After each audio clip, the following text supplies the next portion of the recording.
The latest Pompey news, updates every day from the Pompey Sound news desk. Leicester City have identified Portsmouth's star winger Josh Murphy as their top target before the transfer deadline, Football Insider have reported. Leicester City have started strongly upon their return to the Championship and will be aspiring to sit in and around the promotion places come the end of the season.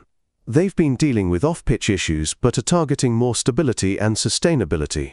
The Foxes' campaign to date has seen them win at home to Sheffield Wednesday on the opening day, take a further 3 points away at Charlton Athletic, only succumbing to defeat away against Preston North End. New boss Martí Cifuentes will be challenged to guide Leicester City towards the top six. However, his side haven't yet utilised the transfer market in order to add to their squad.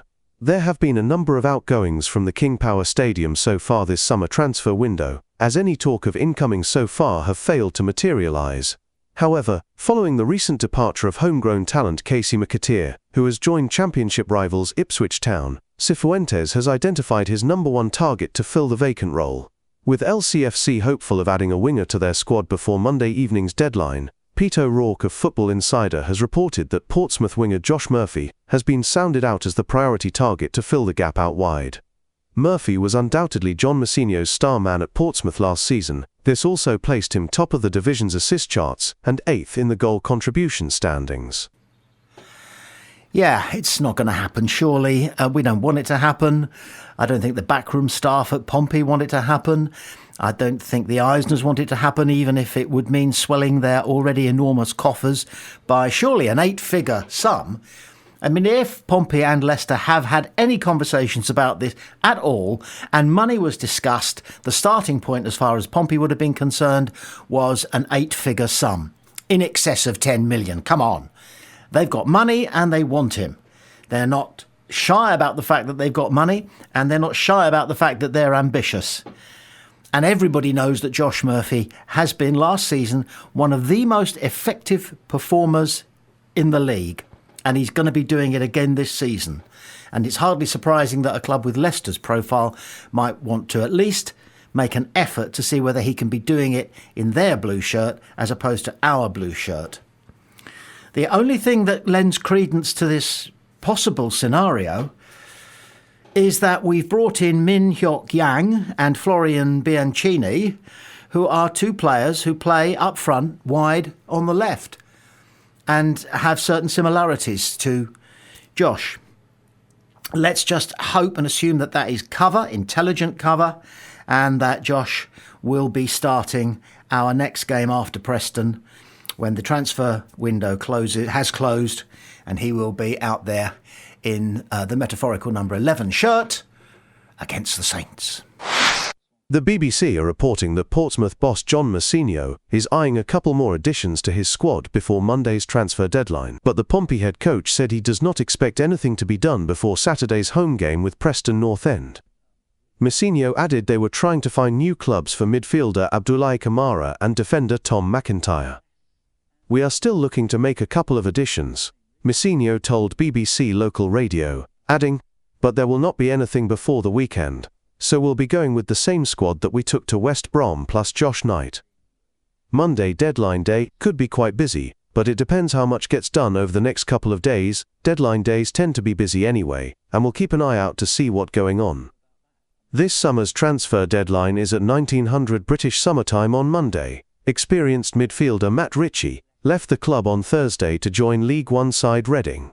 The ex-Newcastle and Bournemouth player was mentioned alongside McIntyre and Kamara, as players Mousinho wanted to move on before Monday. McIntyre joined Portsmouth from Reading in January 2024, while Kamara arrived from Borussia Dortmund last summer and has only made 6 first-team appearances. "We are still working hard of a couple of departures," Mousinho added. "I think we'll hopefully manage to get those done for the sake of the players as well. We're looking at Abdou, and we're going to try and find something for Tom as well. We're making progress on a few of those fronts, so we are pretty hopeful." It's good, of course, from a human point of view as well as a football point of view that Pompey are looking out for the players that they won't have room for during this season that's just started up. But on a wider and slightly more important point when it comes to the additions It seems as though there are two camps amongst supporters, followers of Pompey. Those who think that it's probably not good enough and it hasn't been good enough and it's going to turn out to be not good enough because deals are falling through, Pompey can't get them done. These seem to be people who don't really understood the importance of brinkmanship in negotiation, because there's undoubtedly a great deal of that going on.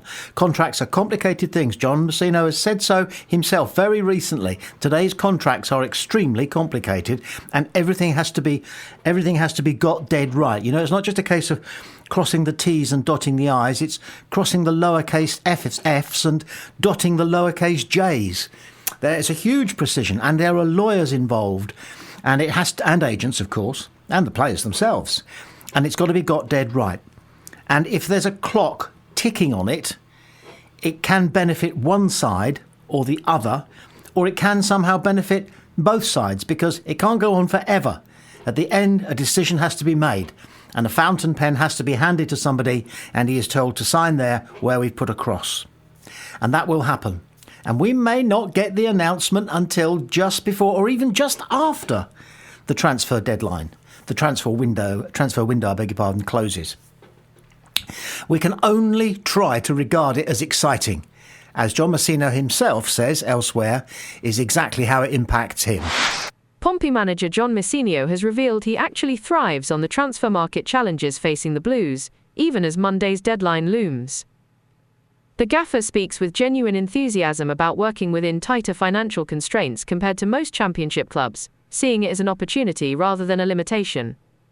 His positive outlook seems well earned after steering Pompey to a respectable 16th place finish last season, climbing out of the relegation zone where they'd been stuck until January. While Pompey's spending power has grown since earning promotion to the Championship, their roughly £1 million ceiling on individual transfers, reached 3 times this summer for Mark Kosnowski, Luke Leroux and Josh Knight, still pales in comparison to what other clubs are splashing out. But that doesn't seem to bother Mousinho one bit. Having already brought in 7 new faces this window, the manager acknowledges there's still work to be done, particularly in attack. Yet he remains upbeat about what the coming days might bring.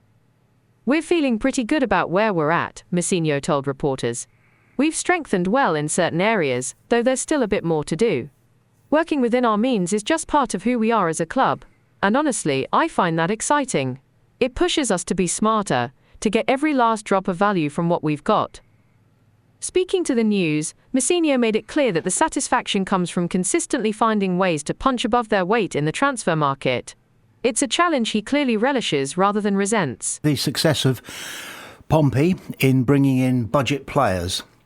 John Mousinho is taking some of the credit for that, but if you listen carefully to what he actually says, he makes it clear that it's a team effort. He says, and I quote, "We're feeling pretty good about where we're at. We've strengthened well in certain areas, although there's still a bit more work to do. Working within our means is just part of who we are as a club." But then he goes on to say, "Honestly, I find that exciting.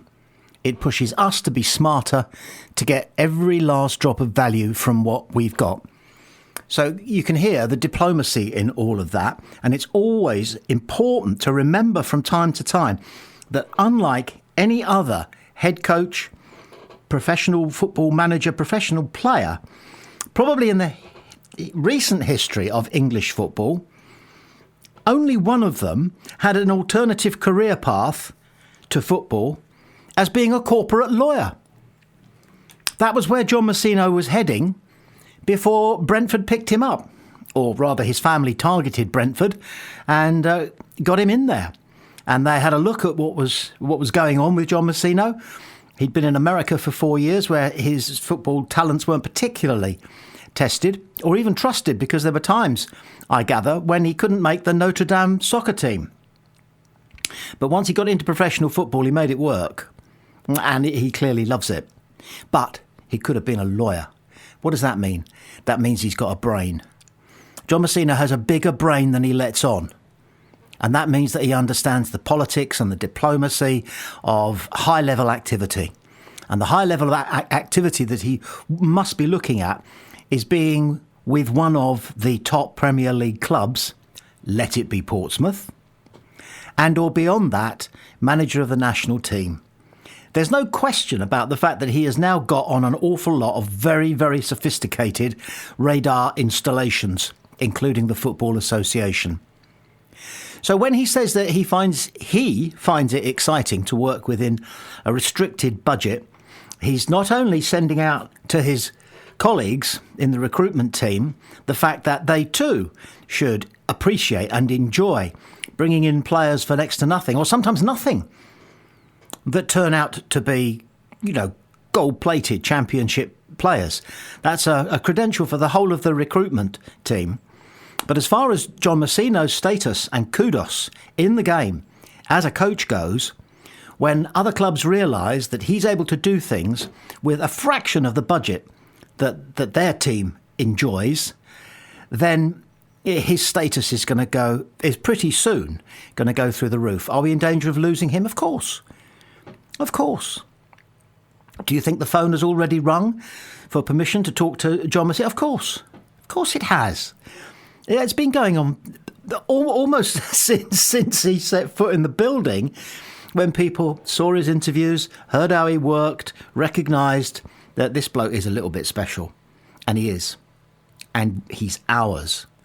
And he likes it here. So let's keep it that way. Everything that we can do to make sure he's as happy as Larry, we should do. Onwards and upwards. Mourinho for the England job. No, Mousinho for the England job. That's an easy mistake to make in so many ways.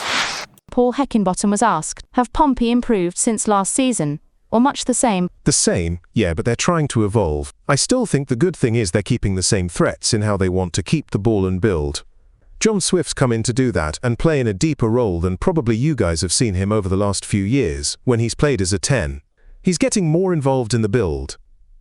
They want him to keep the ball, but that's not at the expense of also being able to be direct and really make you defend, put balls in your box, get bodies forward, commit bodies onto your back line, and get a lot of crosses into your box as well. So yeah, I think they're a really, really dangerous team. It was put to the Preston boss that Fratton was a bit of a cauldron last year, wasn't it?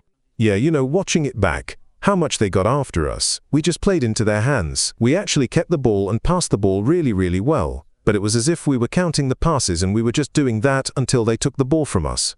We were really brave and passed the ball but not forwards often enough. Didn't make them defend often enough. I was just more disappointed with how we prepared to play, and then we didn't do that. We then tried to make changes within the game. First half, didn't do that, and it took a lot of time to have an impact, and for me to behave in a way I don't like to behave with players, That's what I was angry about with that last performance down there. It was put to the Preston boss that Pompey are a good club to have back around, aren't they? They were gone for a while, but both games, their fans were brilliant at Deepdale, and it's a good place to go to. Yeah, they're right behind the club, and you get that. I think we as a club have been guilty of being the opposite, because Preston and our fans have been so used and we've been established at this league, whereas Pompey had just come up. And what they've gone through, they've been on the journey to get back. All excitement, all the energy that comes with that, and they had that real bond between the players and the fans. You can feel it and it's powerful for them. We want that, and that's why I keep talking about that. Us as a club and fans, we need that. We are the underdogs in this league now, and we have to fight and scrap it. We can't have any sort of sense of entitlement from us as staff, players, fans, anyone to do with the club, or we'll come unstuck. You can see how powerful it is when clubs come up and harness that energy. So Preston's manager is calling on their fans to come up with the same kind of passion and noise and commitment and blind faith, really, that Pompey fans have at the moment, in particular at the moment. You will remember some odd moments from an odd managerial career at the time, but if you string them all together and play them back at speed, you get a perfect indication of the roller coaster that is being a manager. After retiring as a player, and he played for some 10 or 15 clubs in the mid to lower reaches, he had loans with non-league clubs. He played 100 times for Darlington. He showed up a couple of times for Barnsley, which was his boyhood club, and Mansfield Town. And then he went out on loan to Gateshead. So it was not a purple playing career, but he played 419 times in meaningful games. And then he decided to have a go at managing. So when he retired, he trained as a coach, got a position with Barnsley, his boyhood club, as their development squad manager. And after a successful spell of caretaker manager at Barnsley, in which he won the club promotion and the EFL trophy, he was appointed manager. That was in 2016. And his stock was high. So Leeds came hunting for him, and in February 2018 he joined Leeds, but then was sacked during the 2018 closed season after having just 16 games in charge of them. So then he went north of the border and managed Scottish Premiership club Hibernian, but he was sacked from there in November 2019. In March 2021, he was appointed interim manager at Sheffield United until the end of the season. After returning to the under-23s, he was appointed manager on the 25th of November 2021 on a 4.5-year deal following the sacking of Slavisa Jokanovic. After getting Sheffield United promoted from the Championship as runners-up in the 2022-23 season, he was sacked in December 2023, with the club bottom of the Premier League. And then in August 2024, he was appointed where he is now as manager of EFL Championship club Preston North End. And there are plenty of managers who remind us of the final few rounds whenever Rocky Balboa, Sylvester Stallone, was fighting whoever, Clubber Lang. I always think of Callum when I think of Clubber Lang. It was Mr. T, wasn't it? And the rest of them. Pulverised, but coming back for more. And he sounds like a reasonable guy, and he sounds like he's got a more than reasonable grasp of the game.